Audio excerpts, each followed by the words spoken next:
Guerra do Paraguai é uma guerra tola, sórdida e desnecessária, como a maioria delas.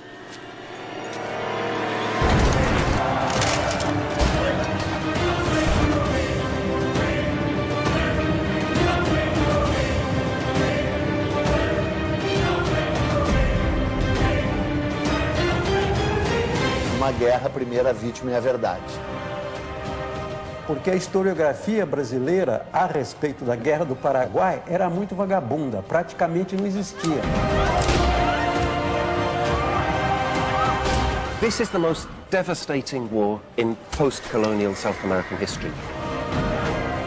Aquilo foi um genocídio. Nós não tivemos o genocídio como intenção, mas nós tivemos o genocídio como efeito.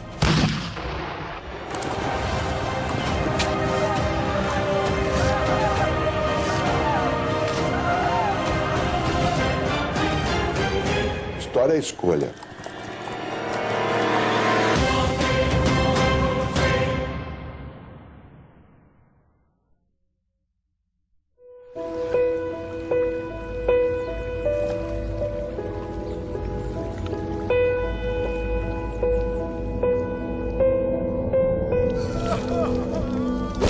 Depois de 40 anos independente de Portugal, o Brasil é um gigante.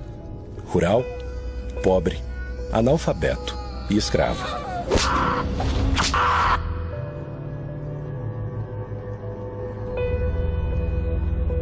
Um país escravocrata, um país selvagem, analfabeto, de hábitos toscos. O país tem escravos, tem muita aristocracia. Um país com uma dependência, uma pobreza muito forte, com condições de saúde pública inexistentes e sem escola. É que tem aquela tese de que o Brasil tem uma história mansa e pacífica, né? Que o Brasil é a terra do homem cordial.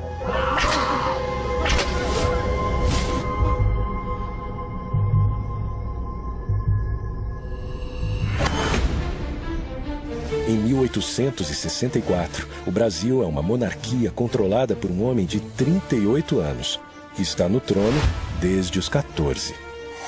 Dom Pedro II. Apresenta-se Dom Pedro como um homem muito culto, mas ele é um homem muito despreparado. Quer dizer, você vê que é um homem a quem falta polimento, né? A quem falta todas as normas de civilidade. É um caipirão brasileiro. Pedro é um homem que tinha ideais e projetos, mas de fato não tinha vocação de governo. O Brasil enfrenta uma grave crise econômica e o sul do país começa a trazer notícias preocupantes. O sul do Império Brasileiro faz fronteira com 3 repúblicas: Uruguai, Argentina e Paraguai. O Uruguai está em guerra civil. Brasil e Argentina se unem para colocar o uruguaio Venâncio Flores no poder, beneficiando os comerciantes de Buenos Aires e os fazendeiros gaúchos, só que bloqueando a saída do Paraguai para o mar. Dejaba prácticamente sin chances al Paraguay en el sentido de poder contactar con el mundo exterior, recibir aprovisionamiento, Which would simply straggle our exports. Com esse novo cenário, o Paraguai, para usar a Bacia do Prata, precisa negociar com as 2 maiores potências da região. Paraguay o estaba con Argentina contra Brasil o con Brasil en contra Argentina, pero nunca al mismo tiempo con las 2 potencias mayores de la región. O Paraguai é governado por um também jovem de 32 anos, Francisco Solano Lopes. Francisco Solano López estaba convencido de que tenía un destino muy importante, ¿verdad? Que en este caso era salvar a la patria de la deshonra. Era una persona con una inteligencia, con un talento literario considerable. era una persona preparada para un cargo difícil. Mariscal López, and very proudly so, is my great-grandfather. Sem dúvida, ele era um sujeito inteligente, perspicaz, ambicioso. Era um homem muito controverso. E dentre os mitos da guerra, um deles é de que o Solano Lopes era um estadista com uma visão extraordinária de um grande Paraguai. A very highly educated person. Evidentemente que ele teve alguns méritos, mas acima de tudo ele era um ditador. E era um ditador eventualmente obcecado. López era una persona que no sabía nada de economía. Como Luís XIV, era l'état c'est moi. Había conocido la corte de Inglaterra, la corte de Napoleão III. O Solano Lopes era um grande louco da América do Sul. Ele tinha sonhos de ser um Napoleão. This was a leader who had a certain vision of Paraguay.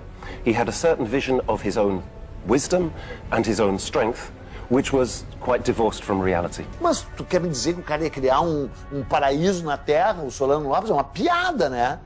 The war had one commander from the beginning to the end on the Paraguayan side. O Solano Lopes havia arregimentado as suas forças, dando-lhes a certeza de que lutavam pela liberdade, por uma causa justa e pela pátria. Então isso fazia com que eles fossem indômitos. He conducted the adventure as a military adventure.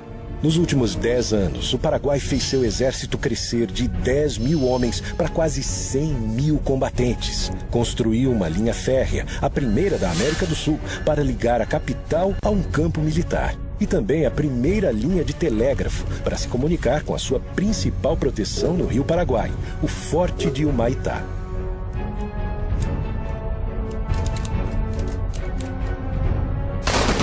Porque tuvo todo el poder en sus manos y no midió exactamente sus limitaciones. Antes de atacar, Solano Lopes tenta conversar com o Brasil. He sends a letter off to Dom Pedro and asks Dom Pedro to honor his agreement. Mas Dom Pedro II não responde à carta que Solano Lopes envia. That is when Paraguay is forced to take action.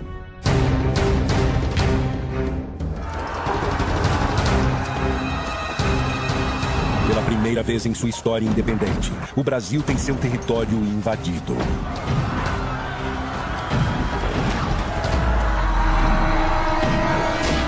Através do Rio Paraguai, os soldados invadem Corumbá, no Mato Grosso.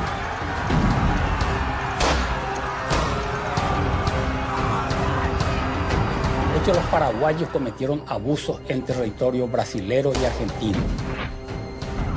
O exército paraguaio avança, deixando um rastro de destruição por onde passa.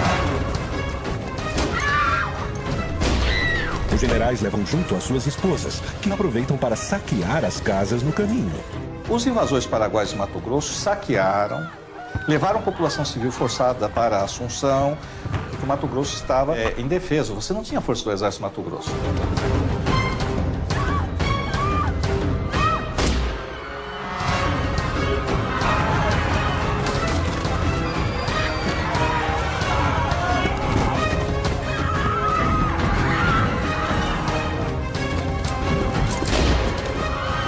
Outra frente do exército chega ao Rio Grande do Sul e toda a cidade de Uruguaiana foge. O Paraguai invade o Brasil, mas é só o começo. A partir de agora, metade de um continente vai entrar em guerra.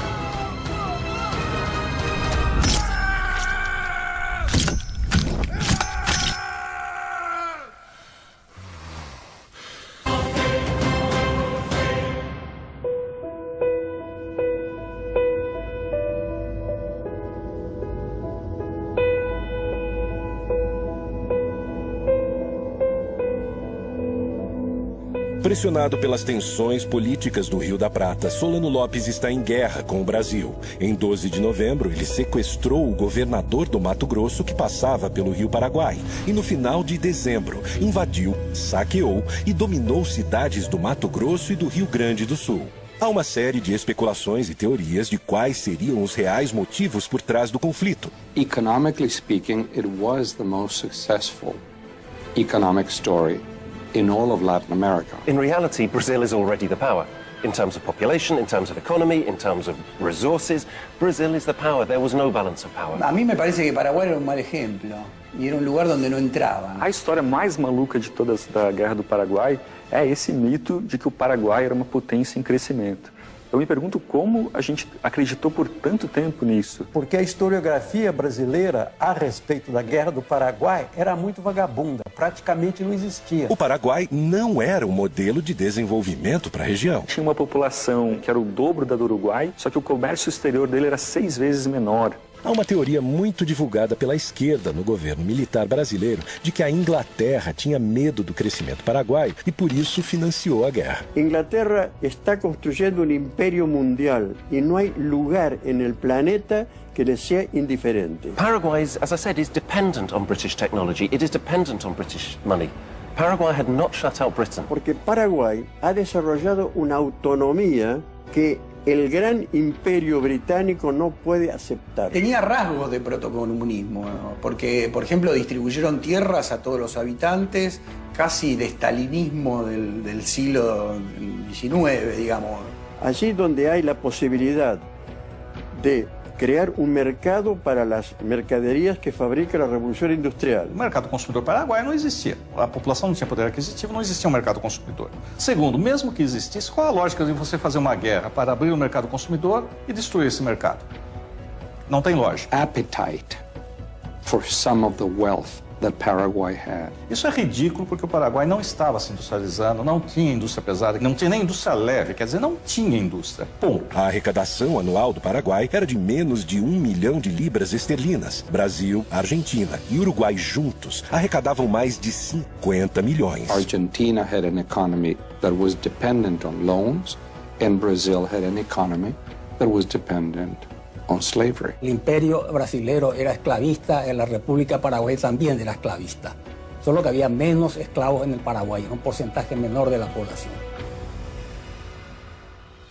Há também outra versão que coloca Solano Lopes como louco, um Napoleão das Américas. O Solano Lopes, ele tinha delírios megalomaníacos. Ele queria fazer um grande Paraguai, pegando parte do Brasil, parte da Argentina e o Uruguai. All decision-making in Paraguay was centered upon himself. Os únicos papéis, documentos que a gente tem da época mostram que a Inglaterra tentou conter as maluquices do ditador Solano Lopes. Tem um Solano Lopes que é o ditador. Mas tem um Solano Lopes que é um ditador e que age com uma racionalidade. A Inglaterra não financiou a guerra. Tampouco o ditador paraguaio era louco. Invadir o Brasil é a opção que Solano Lopes encontra para negociar com o gigante vizinho. Na época, você atacava um país e a vitória era conquistar a capital inimiga.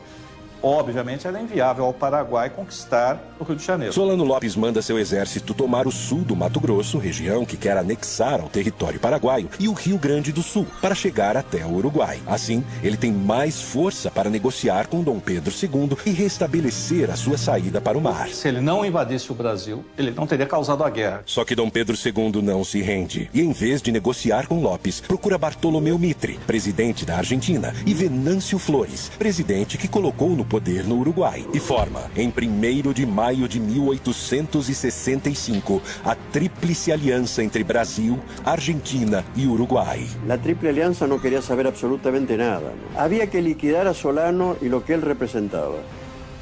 Agora, oficialmente sozinho, Solano Lopes tem duas opções: negociar uma trégua e recuar sem derramamento de sangue, ou atacar os navios brasileiros que bloqueiam a sua saída para o mar. 11 de junho de 1865, Corrientes, Argentina. Começa a maior batalha naval da história da América do Sul. A formação dos estados na região da Bacia do Prata é a grande causa da Guerra do Paraguai.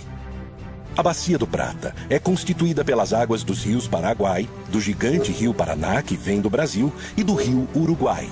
O grande problema de Solano Lopes nesse momento é que os navios brasileiros comandados pelo almirante Barroso bloqueiam sua saída para o mar, o que causará a morte econômica do Paraguai. Então o Paraguai vai ser um prisioneiro geopolítico do Porto de Buenos Aires, aliás, até avançado o século XX. A esquadra brasileira protege o Rio Paraná com 9 navios de guerra, totalizando 58 canhões e 2.000 homens. O Paraguai só tem um navio de guerra, mas improvisa e adapta outros 8 navios mercantes com bocas de fogo. Lopes conta ainda com 6 balsas chamadas de chatas. O formato dessas embarcações é uma vantagem, pois os canhões ficam no mesmo nível do rio e fora do alcance da artilharia brasileira. Foi mesmo um jogo de xadrez aquático ali, que o Paraguai fez a aposta errada e foi uma guinada nos rumos da guerra, né?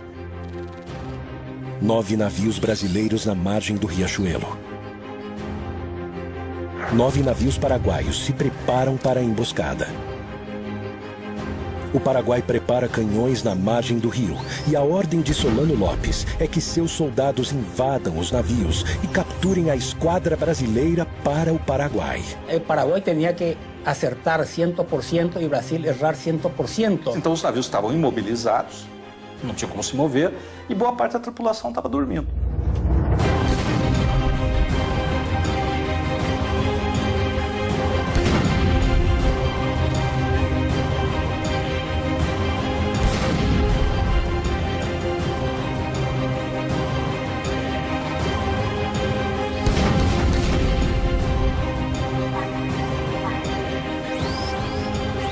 No ataque surpresa, o Paraguai leva vantagem no início da batalha, mas uma decisão do almirante Barroso vira o jogo para o Brasil.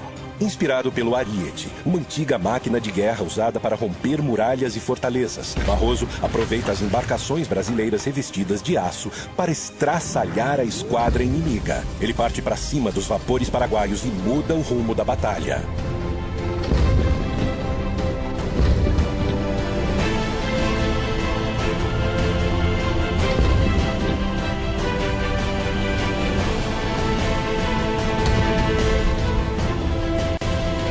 O Brasil vence e mantém o controle da Bacia do Prata.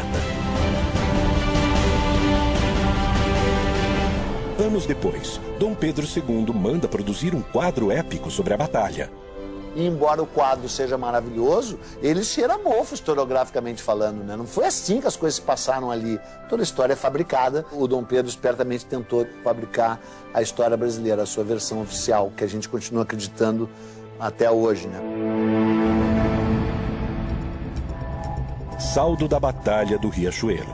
O Paraguai tem 4 navios e 6 chatas afundadas e cerca de 300 mortos em combate. O Brasil tem um navio afundado e perde 100 homens. Os aliados mantêm o controle na Bacia do Prata e Solano está acuado em seu território.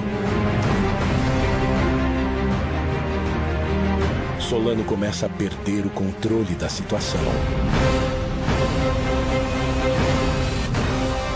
A Tríplice Aliança se fortalece. O Paraguai invadiu e saqueou cidades brasileiras. E Dom Pedro II vai pessoalmente à Uruguaiana. Nadie, y mucho menos Pedro II, admitía de que la paz se hiciera sin una humillación afrentosa hacia López. Solano Lopes, que agiu traiçoeiramente, ainda vai ser premiado ficando no poder depois de tudo. Não há mais volta. Dom Pedro II quer vingança.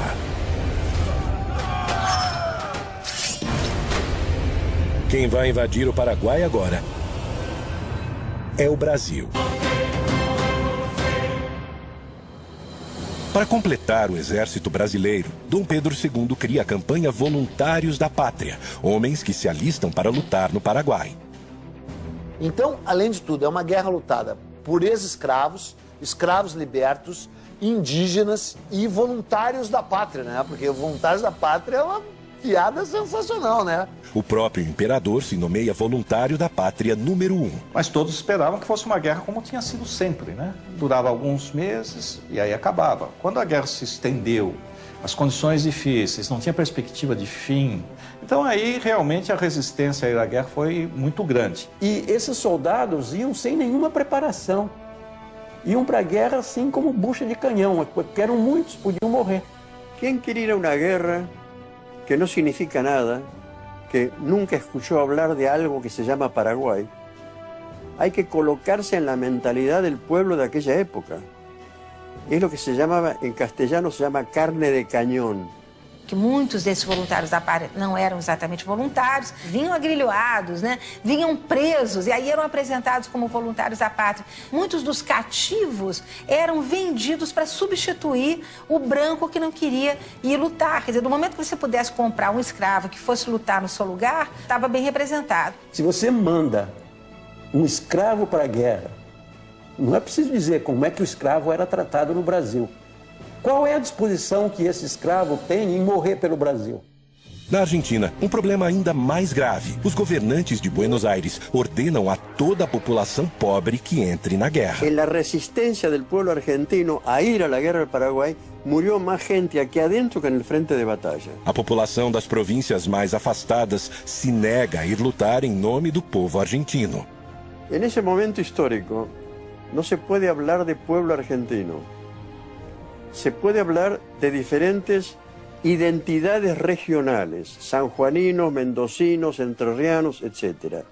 Porque no existe la conciencia nacional. De hecho, muchos hijos de hombres notables y de la burguesía se enrolaron. El hijo de Sarmiento, que era el vicepresidente, se enroló a los 21 años, murió en Curupaití. Sarmiento odiaba a los paraguayos y tuvo expresiones terribles, como exterminar ese pueblo. Creo que la guerra de la Triple Alianza no le hizo ningún bien a la Argentina, que más bien la cargó de vergüenza. 16 de abril de 1866. Com uma grande maioria de brasileiros, o exército aliado pisa em território paraguaio.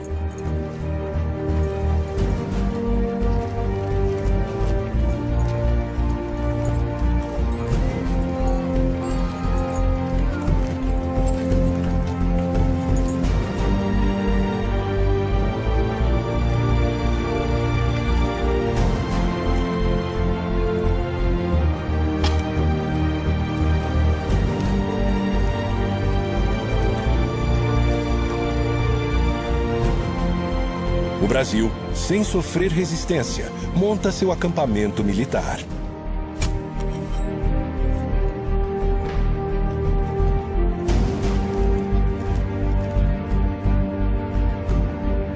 Comerciantes e mulheres acompanham a tropa oferecendo todo tipo de serviço.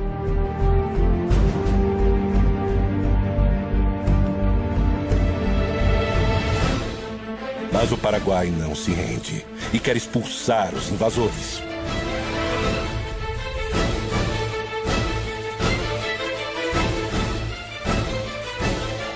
É fundamental em qualquer operação militar, seja no século XIX ou hoje, você conhecer o terreno que você vai agir. E não se conhecia o terreno. O acampamento militar fica na entrada do país, a 300 quilômetros da capital, Assunção, com uma imensidão desconhecida e pantanosa pela frente. Mas não se tinha um mapa do interior do Paraguai, devido ao isolamento paraguaio. Ninguém conhecia o que era o interior do Paraguai, só se conhecia Assunção. E é nesse momento que o Paraguai começa a montar sua emboscada. Está almoçando ali com os chefes o general Osório. A tropa que está mais na frente começa a debandar, começa a correr para trás para conseguir algum apoio e aí tem a matança.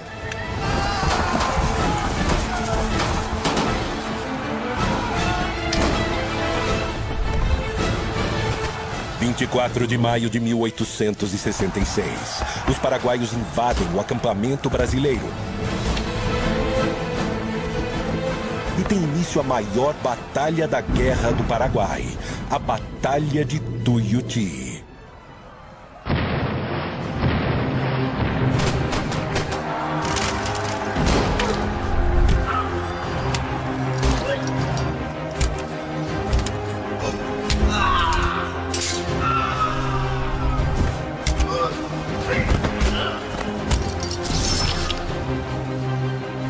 Com o ataque surpresa, o Paraguai leva vantagem no início do confronto.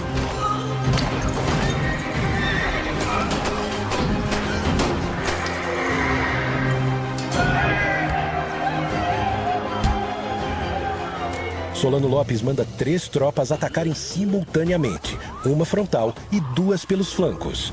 E o Osório, que tinha essa capacidade de liderança, era muito admirado pela tropa. Ele está sobre um cavalo em meio a nuvens de fumaça, em meio a barulho de explosões, a gritos, a gente morrendo. Ele consegue mobilizar, mandar um batalhão para cá, outro batalhão para lá, com a visão militar, ou seja, esse batalhão vai e vai ser sacrificado. Ou seja, quase todos vão morrer. Agora, por que esse batalhão vai? Porque confia nele, confia na liderança militar.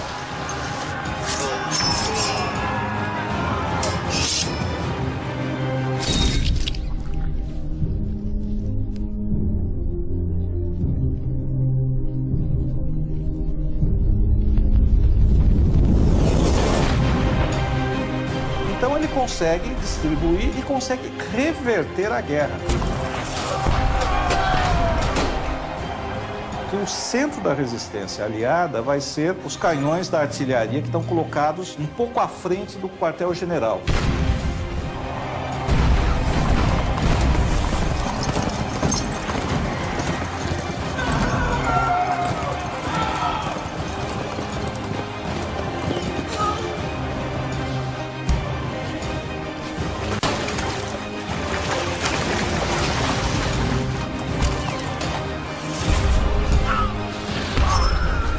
Tem que lembrar que a guerra é uma coisa selvagem. O sujeito vai matar o outro, ele não está filosofando. Ele está com ódio.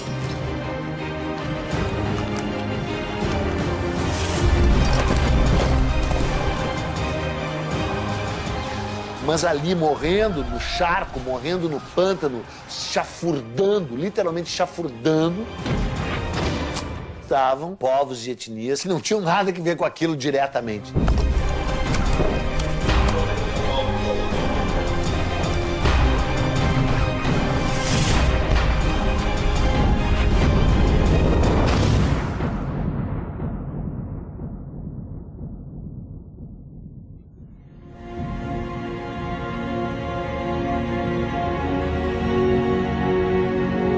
Como resultado da Batalha do Tuiuti, o Paraguai perde 13 mil homens, o melhor de seu exército. Os aliados, juntos, perderam 4 mil homens. Mas não há motivos para comemorar.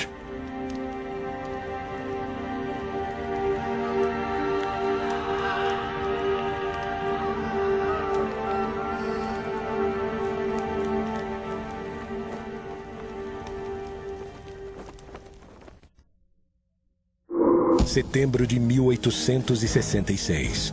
O Brasil continua acampado em Tuiuti e o Paraguai se protegendo no quadrilátero em volta da fortaleza de Humaitá. O Brasil teve que lutar contra uma fortaleza que ele próprio tinha construído para os paraguaios, né? E que se sabia inexpugnável. A fortaleza de Humaitá é a grande proteção do Rio Paraguai. Para chegar em Assunção, é preciso passar por ela. Construída anos antes com a ajuda de militares brasileiros, a fortaleza é um complexo defensivo composto do forte, da igreja, e o rio era cercado com grossas correntes de ferro para impedir a passagem de navios brasileiros. Mas a fortaleza de Humaitá não é o maior obstáculo que o exército brasileiro tem pela frente. Em todos os casos, a maior parte das mortes foi causada não em combate, mas foi causada por cólera, por doenças, fome e frio. As condições dos hospitais militares são péssimas, desumanas, sem nenhuma estrutura. E brigas e indisciplina no acampamento são frequentes. Não há liderança. Dom Pedro II já está de volta ao Rio de Janeiro. Eu lembro um aspecto importante que as pessoas costumam esquecer. É o início da fotoreportagem. Os jornais todos vão publicar fotografias. Tem fotografias que sofrem, entre aspas, Photoshop. Quer dizer, parece que o Dom Pedro está no campo de batalha, mas não está. A fotografia foi tirada no estúdio. Aí botam ele lá no campo de batalha. A guerra parece ter chegado a um impasse, mas Dom Pedro II guarda uma surpresa, um novo aliado que irá redesenhar os rumos da guerra. 2 anos de guerra. O Brasil continua preso em seu acampamento e o Paraguai se fortalecendo em Humaitá. As condições do exército estão lastimáveis. Vai entrar em cena o maior militar brasileiro da história. É um homem que se transformou no único duque que o segundo reinado produziu. Duque de Caxias. E aí ele chega para pôr ordem na casa. E a primeira coisa que ele tem que fazer é restabelecer a disciplina. Por exemplo, os hospitais estão lotados, mas todos estão feridos. Aí ele descobre que 1/3 que está lá está simulando doenças. O Duque de Caxias dizia para quem quisesse ouvir que o exército brasileiro não tinha armas, estava despreparado e ia enfrentar um clima totalmente hostil. Os que foram para a guerra eram civis e contra a vontade em grande parte. E não tinham experiência militar. Então Caxias teve que treinar civis para a guerra, em plena guerra com o inimigo na frente. E ele vai remontar, vai disciplinar o exército, vai rearmar o exército, vai inovar. Para observar as posições paraguaias, Caxias manda trazer dos Estados Unidos balões de observação usados na recém-acabada Guerra Civil Americana. E o projeto mais ousado de todos, usando prisioneiros paraguaios, ele improvisa uma locomotiva e um trilho de 25 quilômetros de extensão para auxiliar na logística da guerra.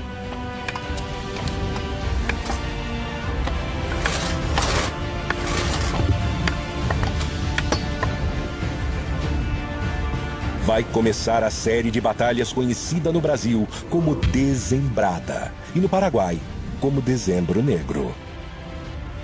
Caxias precisa tomar Assunção e para isso conta com 20 mil brasileiros e 5 mil argentinos. O Paraguai protege a capital com 5 mil homens.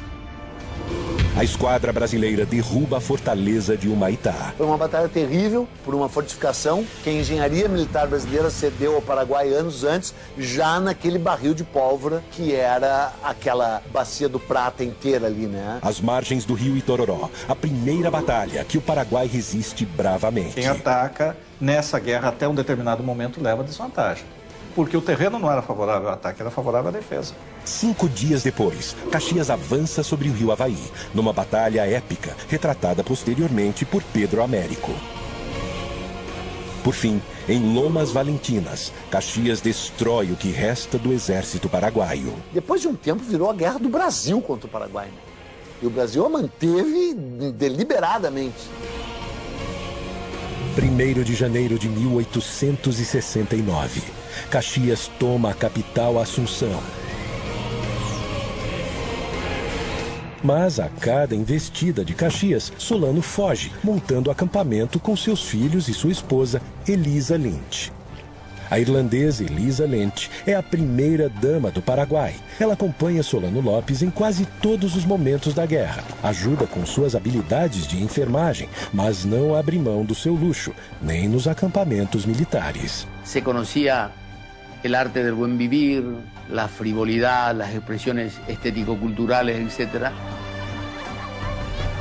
Solano a conheceu 10 anos antes da guerra, na agitada vida noturna de Paris.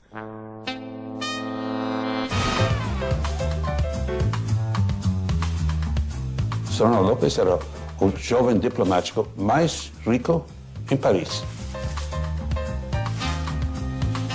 Era o grande momento das cortesanas e também das prostitutas. Os inimigos apontam ela como prostituta. E ela vivia do quê? Certo, então ela é acusada de prostituta. Ela era um símbolo sexual para os exércitos inimigos. Possivelmente, ela teve algum contato muito breve com esse mundo. Parte de todo eso era una mujer rubia y bella. Y eso es un pecado inadmisible para el...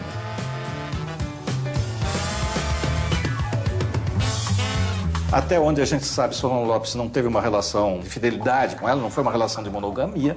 Num primeiro momento, talvez ela fique interessada por ele, pelo exotismo, mas no segundo momento eu acho que realmente ela se apaixona por ele e realmente é uma relação real, certo? Não é uma relação por interesses monetários, embora ela tenha saído rica dessa relação.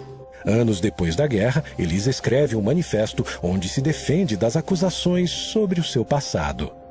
Durante largo tiempo quedé en profundo silencio, aunque mi nombre ha sido explotado durante años por ciertas personas que me tenían como un prototipo de la prostitución y del escándalo, como si fuera una bestia humana que se complace e se deleita com o extermínio de uma sociedade. No mesmo manifesto, ela faz uma lista e reivindica a posse das terras que comprou enquanto primeira-dama. Só não explica com que dinheiro conseguiu comprar quase todo o Paraguai. Ela acabou sendo, em nossa opinião, a proprietária da terra maior do planeta. Todo o poder e terras de Elisa Lynch vem das mãos de seu marido. A grande maioria delas é adquirida nesse período em que a guerra já está praticamente decidida. Que sentido tinha seguir a guerra depois de 1868? Depois de 68 ele não vai ganhar, ele perdeu. Ele podia negociar a derrota. En 1868 la guerra estaba perdida, absolutamente perdida. Una guerra que obviamente ya para esa altura ya estaba perdida. Y cuando ya no había razones para seguir resistiendo, ¿para qué resistir? Solano Lopes dá ordens para que as cidades paraguaias sejam abandonadas à medida em que o exército inimigo avança. Assim, ele pretende evitar a vingança brasileira e um massacre ainda maior. Ele dá ordens da população civil sair, para os aliados não terem acesso a comida, a apoio, a informações. Só que essa população civil tem que sair, são basicamente o quê? Mulheres e crianças. Tem que sair forçadas, sem meio de transporte, sem comidas. Resultado, você tem uma mortandade da população civil que não tinha mais sentido militar. A destruição do Paraguai é feita pelos aliados? Evidentemente é feita pelos aliados, que estão avançando. Mas por que estão avançando? Porque o outro lado, que sabe que não pode ganhar a guerra, não quer se render. O povo paraguaio apoyaba Solano López. El hecho de que la familia López no era tan terrible está en la manera como el pueblo paraguayo acompañó a López hasta último momento. Claro que o conceito de patriotismo é muito relativo e cada sociedade constrói os seus padrões. Mas, estritamente falando, não tinha mais sentido militar nenhum você manter essa população fugindo, se retirando, sendo vítima da guerra. No rational leader would take on almost half the continent in a war. Solano López no podía tener un concepto bien delimitado, bien claro de la realidad. O Solano López estava bebendo demais, virou muito cruel. E não cabe dúvida, ele fez coisas que eram horríveis. Então ele mandou, por exemplo, prender a mãe, as irmãs, matou um irmão sob tortura, o outro morreu por exaustão física devido à perseguição dele, matou dezenas de pessoas. É a onipotência, a arrogância e o desprezo pela vida das pessoas que estão subordinadas a eles. E eu acho que nesse sentido Solano López é igual a Stalin, que é igual a Hitler.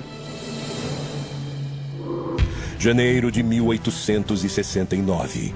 Com a capital tomada, o Paraguai não representa mais perigo aos aliados da região do Prata. E para Caxias, é o fim da guerra. Tem uma frase do Caxias que diz que ele não era coveiro. Para vencer a guerra do Paraguai, como se pretendia, teria que matar o último paraguaio no ventre da sua mãe. Ele se recusou a fazer esse papel. Mas Dom Pedro II está obcecado atrás de Solano López. From that point on, it was a war of vengeance against o Mariscal López. Sem Caxias, o comando vai para o seu genro, o francês Conde D. Nesse conflito, ficou claro o quão violento e eventualmente sanguinário até o Brasil pode ser. Enquanto continua sua fuga, Solano López usa o que sobrou da população para retardar o avanço brasileiro. Cumprindo ordens de Solano, o general Cabaleiro comanda crianças para lutar com o exército inimigo. Teve um grau de crueldade e violência do exército brasileiro, né, desmedido.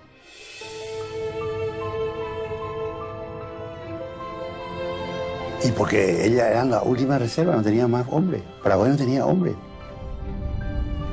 Fanatismo de resistência paraguaio, né?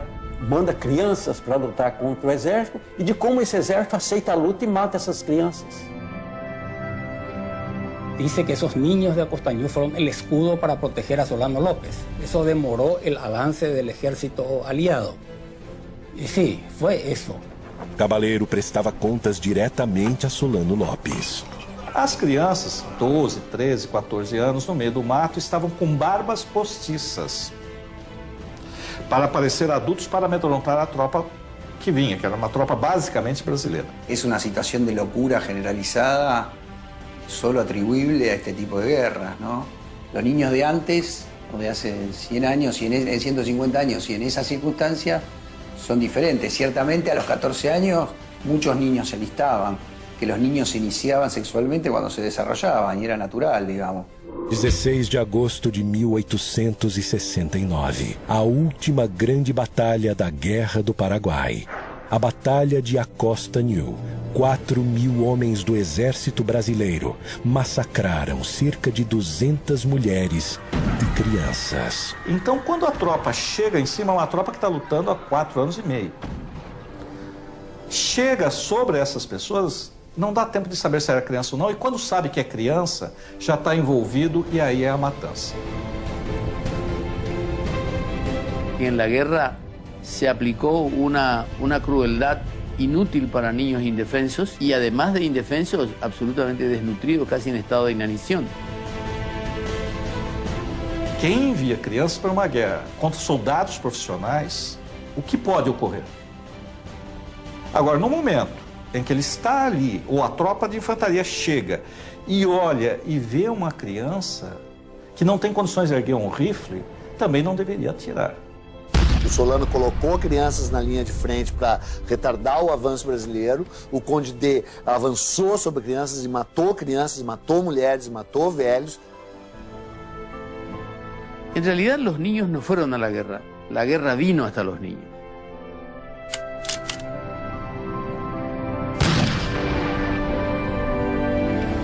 Só há culpados, não há inocentes nessa história aí, né?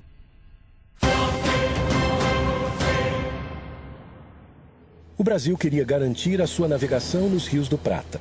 E o Paraguai também. Essa região sempre foi uma região conflagrada. O Solano Lopes desempenhou o papel do fósforo aceso no barril de pólvora. Solano Lopes invadiu e saqueou cidades brasileiras.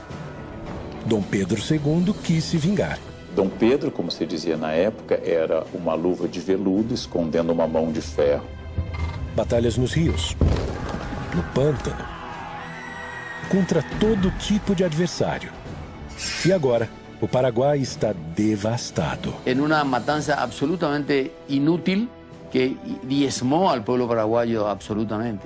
Os números mais fiéis indicam que o Paraguai tinha uma população em torno de 500 mil pessoas antes da guerra. Doenças e combates foram responsáveis por mais de 300 mil mortes, 60% da população. Do lado brasileiro, com uma população de 9 milhões de pessoas, morreram cerca de 75 mil brasileiros, menos de 1% da população.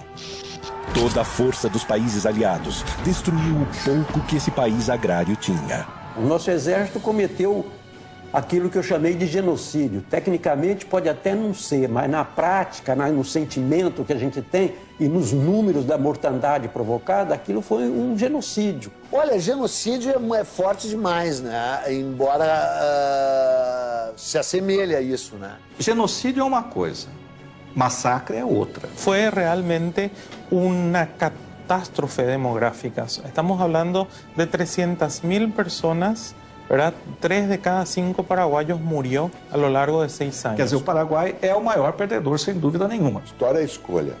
Chamar de genocídio dependerá do momento. Usá-lo com propriedade, no meu entender, em relação à Guerra do Paraguai, de onde foi a intenção, jamais. Onde nós chegamos, sem dúvida. Para a conquista ser completa, Dom Pedro II ainda precisa encontrar Solano Lopes. Mas sua busca está próxima do fim. 1º de março de 1870. Acampamento de Cerro Corá, norte do Paraguai. Porque a ordem que o imperador tinha dado e o objetivo da guerra não era matar Solano Lopes, era retirá-lo do poder. A very macabre scenario on the battlefield of Cerro Corá. É um caos ali, fogo, fumaça, gritos, é tudo muito rápido. Ele tenta fugir a cavalo. E o Chico Diabo, o nosso cabo, lançou. O cabo Francisco Lacerda fere a virilha de Solano Lopes e um tiro brasileiro mata o seu filho, Pantito Lopes. Elisa Lynch se enrola em uma bandeira britânica e consegue sobreviver. Foi fácil identificá-lo porque ele era o único gordo. São os últimos momentos de Solano Lopes. E aí, segundo a descrição do general Câmara, Solano Lopes está no riacho, ele dá ordem para que ele se renda. Solano Lopes pega a espada e diz que não se entrega e morre com a sua pátria. E um soldado, quando viu Solano Lopes erguer a espada, deu um tiro. Ele já estava mortalmente ferido, mas o tiro vai levá-lo à morte.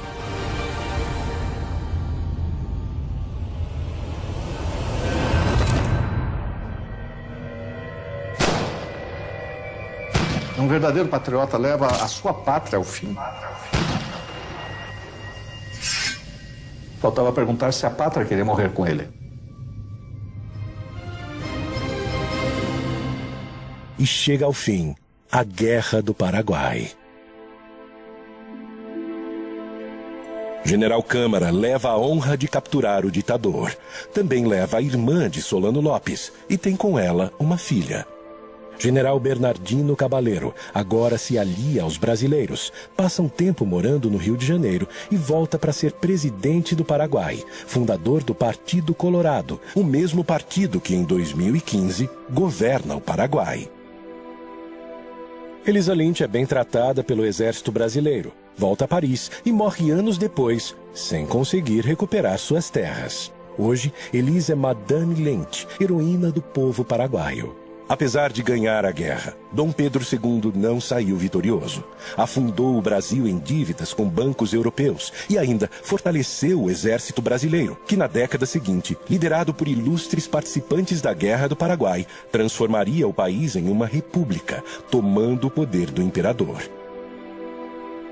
Francisco Solano Lopes, odiado pelos paraguaios nos anos pós-guerra, passa por um tratamento de imagem no século XX. E hoje é o grande herói nacional, enterrado em um panteão dos heróis em Assunção. Lo que hicieron con Paraguay fue transformarlo en un país más pobre, más destruido, digamos, lo liquidaron a Paraguay. Todos perdieron finalmente, todos calcularon mal. It's time to be honest with our past and sincere with our own history. Es un golpe muy serio para la monarquía brasilera, que reveló una gran ineficacia en el manejo militar. The responsibility rests with successive Brazilian governments.